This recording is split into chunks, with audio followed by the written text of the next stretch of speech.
Hello student. आज हम class 10 का एक नया चैप्टर स्टार्ट करने जा रहे हैं, बैंकिंग एवं टैक्सेशन, बैंकिंग एवं कराधान। मैं हूं परमानंद पटेल। स्वागत है आपका अपने चैनल PN पटेल क्लासेस पर। यदि आप 9th या 10th क्लास के स्टूडेंट हैं और मैथ्स को क्रमबद्ध तरीके से सीखना चाहते हैं तो हमारे चैनल के साथ बने रहिए। हमारे चैनल को सब्सक्राइब कीजिए, बेल आइकन को प्रेस कीजिए ताकि हर वीडियो का नोटिफिकेशन आपके पास पहुंचता रहे। आप इस वीडियो को, इस चैनल को जो है लोगों को शेयर कीजिए ताकि हम ज़्यादा से ज़्यादा लोगों तक पहुंच सकें और उन्हें ज़्यादा से ज़्यादा लाभ जो है दे सकें। हमारे डिस्क्रिप्शन बॉक्स में एक व्हाट्सएप ग्रुप का लिंक दिया हुआ है जिसमें आप ज्वाइन करें और अपना मैथ से संबंधित प्रॉब्लम हो तो आप वहां पर शेयर कर सकते हैं। तो आइए शुरू करते हैं। बैंकिंग, इस वीडियो में जो है हम बैंकिंग के ऊपर जो है ज़्यादा फोकस करेंगे। ये बैंकिंग होता क्या है, तो सबसे पहले देखते हैं इसमें जो है बैंक बैंक क्या होता है। वैसे तो आप बैंक के संबंध में जानते होंगे, फिर भी एक सामान्य चर्चा जो है हम इस पर करते हैं। बैंक एक ऐसी संस्था है जो जरूरतमंद लोगों को जो है राशि उपलब्ध कराती है, यानी कि पैसा उपलब्ध कराती है। और यदि आपके पास अधिक पैसा हो या आप बचत के रूप में रखना चाहते हो तो अपना राशि जो है बैंक को दे सकते हैं। कुल मिलाकर के हम ये कह सकते हैं कि बैंक एक ऐसी संस्था है जो ब्याज पर लोगों को पैसा देती है या लोगों का पैसा रख कर लोगों को ब्याज देती है। थोड़ा सा कंफ्यूजन हो रहा होगा। यदि आपके पास जो है, आप कोई काम करते हैं और आपके पास जो है कुछ अतिरिक्त पैसा बच जाता है, आप उसको जो है बचा करके रखना चाहते हैं, सेविंग करना चाहते हैं। यदि आप पैसा जो है अपने पास रखे रहते हैं तो हो सकता है खर्च हो जाए या आप उसको रख ना पाए। तो ऐसी स्थिति में हम सोचते हैं कि ये पैसा जो है सुरक्षित रहे और साथ में इसके द्वारा कुछ पैसा हम अतिरिक्त कमा लें। तो इस स्थिति में हम करते क्या हैं कि बैंक में जा करके एक खाता खुलवा लेते हैं, अकाउंट खुलवा लेते हैं और अपना पैसा जो है उस खाते में रख देते हैं। इससे आपका पैसा सुरक्षित रहता है और बैंक जो है उस पैसे पर आपको ब्याज देती है। ये तो हुआ पहला तरीका।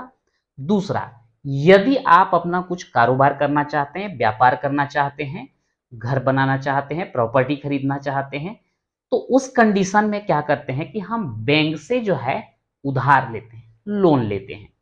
तो इस कंडीशन में बैंक जो है हमको, यानी कि जरूरतमंद लोगों को जो है पैसा उधार देती है। क्योंकि बैंक जो है हमें पैसा उधार दे रही है, उस पैसे से हम अपना कारोबार शुरू कर रहे हैं या अपना जो है कोई व्यवसाय शुरू करना चाहते हैं, हमारा काम जो है वो सफल करने में मदद कर रहे हैं। इसलिए बैंक जो है हमसे उस जितना पैसा हमको दिलाई है उसको तो लेती ही है, साथ में कुछ अतिरिक्त राशि भी लेती है जिसे हम बोलते हैं ब्याज। तो कुल मिलाकर के हम ये बोल सकते हैं कि बैंक एक ऐसी संस्था है जो रुपये देने का और रुपया जमा करने का दोनों काम करती है। तो ये किस प्रकार से ये काम होता है उसी को हम इस चैप्टर में समझने वाले हैं। ये तो समझ में आ गया होगा कि बैंक है क्या। बैंक ऐसी संस्था है जो लोगों के साथ पैसे का लेन देन का काम करती है। अब देखते हैं कि ये बैंक में जो है किस प्रकार से लेन देन का कार्य होता है। मान लीजिए आप जो है कोई सरकारी नौकरी करते हो या प्राइवेट नौकरी करते हो, यानी कि आप जॉब में हैं। आपका जो वेतन प्राप्त होता है, मान लो महीने में आप 30,000 रुपए जो है कमाते हैं। उस 30,000 रुपए में से आप 20,000 रुपए से अपने घर का खर्च चलाते हैं और प्रति माह आप 10,000 रुपए की बचत करते हैं। तो इस स्थिति में वो जो 10,000 रुपया आपका बचत होता है, उसे हम बैंक में अगर आप रखना चाहेंगे, तो आइए उसके लिए किस किस प्रकार की सुविधा हमें उपलब्ध है, उसके बारे में हम जानते हैं। अगर आप अपना पैसा बैंक में रखना चाहते हैं, तो वहां पर जो अलग अलग प्रकार के खाता खोलते हैं, अकाउंट खोले जाते हैं, उसी के बारे में हम यहाँ पर देखेंगे। तो आइए देखते हैं कि बैंक में खाता कितने प्रकार के होते हैं, अकाउंट कितने प्रकार के होते हैं। तो मैं यहाँ पर लिख देता हूँ खाता के प्रकार,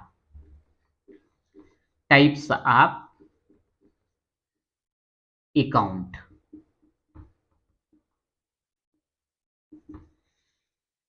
अब यहां पर जो है सो एक एक करके समझते हैं। पहला टाइप का जो खाता होता है, जिसको हम लोग बोलते हैं करेंट अकाउंट। क्या बोला जाता है इसको? करेंट अकाउंट, यानी कि चालू खाता।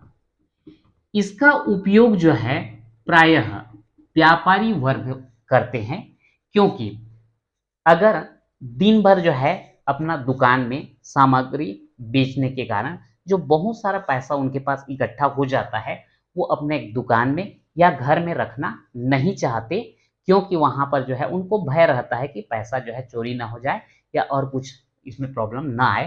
तो वो जो है अपना पैसा ले जा करके कहाँ जमा कर देते हैं? बैंक में। कौन से खाते में? चालू खाते में।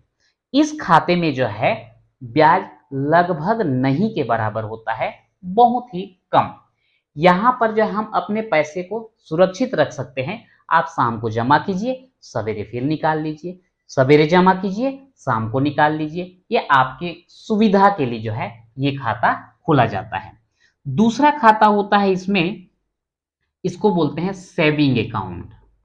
सेविंग अकाउंट यानी कि बचत खाता। तो ये जो बचत खाता होता है, इसमें क्या किया जाता है? यहां पर भी हमको, चूंकि हम अपना पैसा बचत करने के लिए हम इस खाता में जो है जमा करके रखते हैं, और इसमें कोई बाध्यता नहीं होता कि पैसा आप इतने समय के लिए रखो या इतने समय के लिए रखो। आप जब चाहें पैसा जमा कीजिए और जब चाहें आप उसमें से जो है पैसा को निकाल लें। चूंकि यहां पर कोई बाध्यता नहीं होता कि इतने दिन तक आपको पैसा रखना जरूरी है, ऐसा कोई बाध्यता होता नहीं है, इसलिए बैंक निश्चित रूप से निश्चिंत होकर के जो है आपके पैसे का इस्तेमाल नहीं कर पाती है। इसलिए इस अकाउंट में, इस खाते में जो है ब्याज की राशि बहुत ही कम रहता है। तीसरा टाइप का जो खाता होता है, इसको हम लोग बोलते हैं फिक्स्ड डिपॉजिट। फिक्स्ड डिपॉजिट मतलब ये जो है, इसको बोलते हैं सावधि जमा खाता। क्या बोला जाता है? सावधि जमा खाता।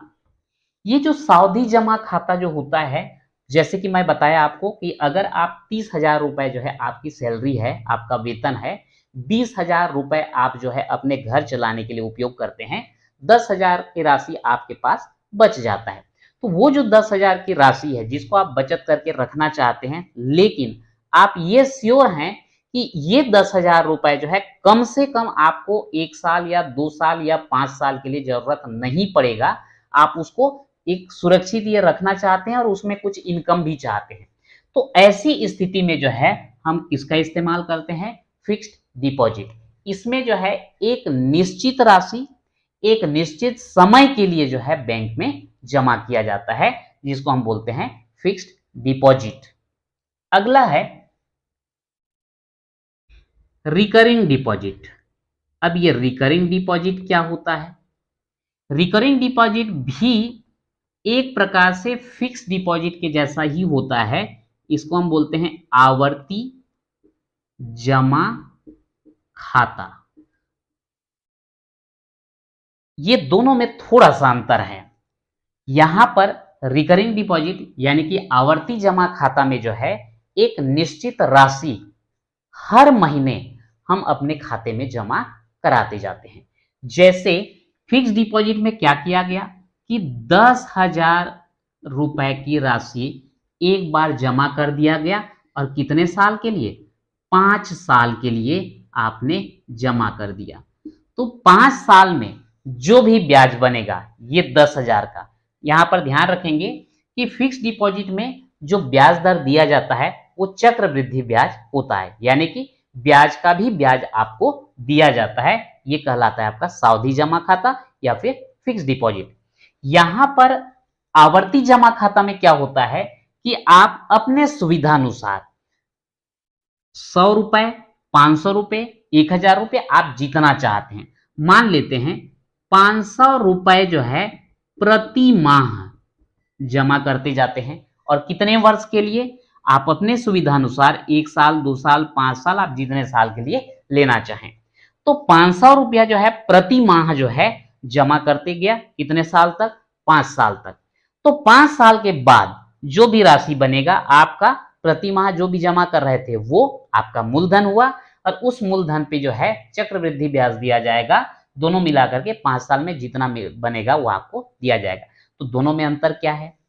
सावधि जमा खाता में एक मुश्त एक राशि जो है एक साथ जमा कर दिया गया 5 साल के लिए, जबकि यहाँ पर आवर्ती जमा खाता में क्या हो रहा है कि एक निश्चित राशि थोड़ा थोड़ा करके हर महीने जो है हम जमा कर रहे हैं। जैसे 500 रुपए हर महीना जमा करेंगे तो एक साल में कितना हो जाएगा? 12 पंचे 60, 6,000 रुपए जो है बनता है। तो एक साल में 6,000 रुपए जमा किए तो 5 साल में कितना हो जाएगा? 6 पंचे 30,000 रुपए। हम इकट्ठा जो है 30,000 रुपए की राशि हम जमा नहीं कर पाते हैं, तो उस कंडीशन में हम 500 रुपए हर महीना करके जो है इस खाते में हम जमा करते जाते हैं। यहां पर ब्याज का अगर तुलना किया जाए तो सेविंग अकाउंट में बहुत ही कम ब्याज दिया जाता है, फिक्स डिपॉजिट में सबसे अधिक ब्याज दिया जाता है, और रिकरिंग डिपॉजिट जो होता है इसमें फिक्स डिपॉजिट से कम पर सेविंग अकाउंट की तुलना में ज्यादा ब्याज हमको प्राप्त होता है।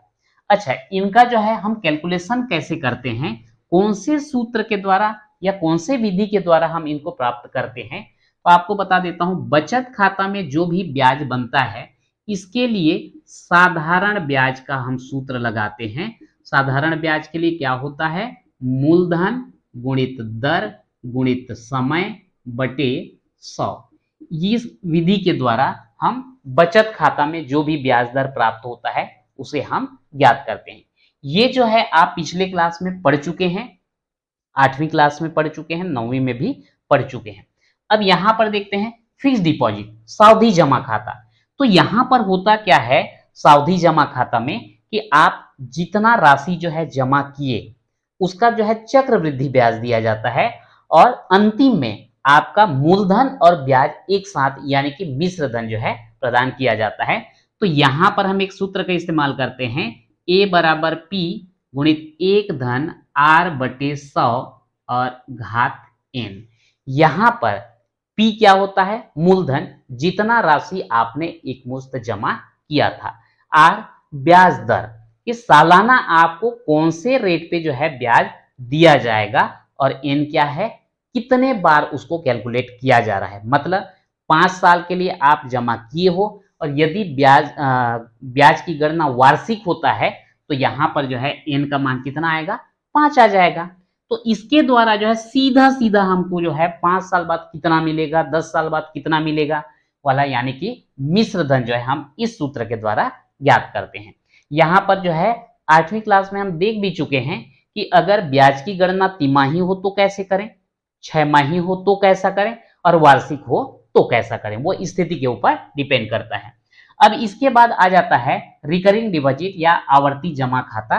तो यहां पर जो हम ब्याज की गणना करते हैं उसके लिए है ब्याज बराबर P गुणित R बटे 100, यहां पर कैपिटल लिख देता हूं, इंटू N प्लस 1 अपन 24। अब यहां पर P क्या है? मूलधन है, R दर, और N मासिक किस्तों की संख्या। यहां पर ध्यान देंगे P को मैं मूलधन बोल दिया था, मूलधन बोलने से मासिक जमा धन है। जैसे कि हर महीना आप 500 रुपया जमा कर रहे हैं तो ये P बराबर कितना हो जाएगा? 500। अगर दर जो है 5% वार्षिक है, तो आर बराबर हो जाएगा 5% वार्षिक। और एन महीनों की संख्या, मान लेते हैं आप 1 साल जमा करते हैं तो कितने माह हो गए, 12 माह। तो यहां पर एन की जगह आपको कितना रखना पड़ेगा, 12 रखना पड़ेगा। तो इस प्रकार से जो है यहाँ पर कई प्रकार का खाता हम देख चुके हैं, चालू खाता, बचत खाता, सावधि जमा खाता, आवर्ती जमा खाता।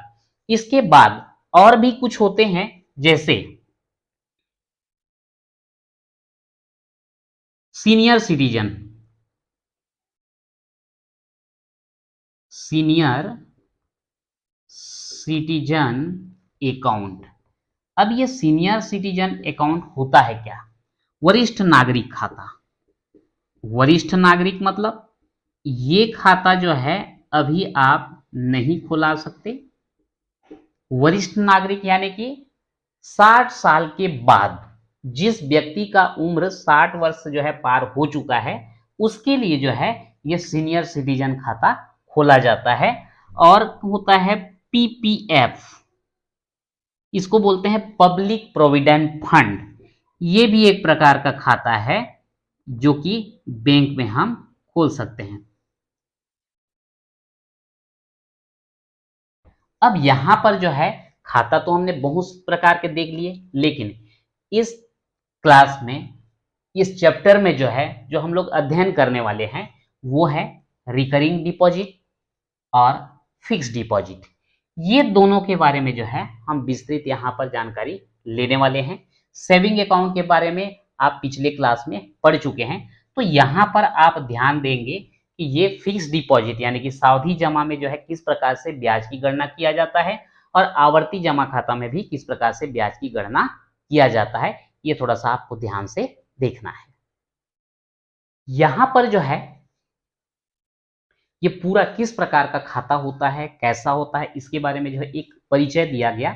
हम प्रश्नावली का प्रश्न जो है अगले वीडियो में कवर करेंगे।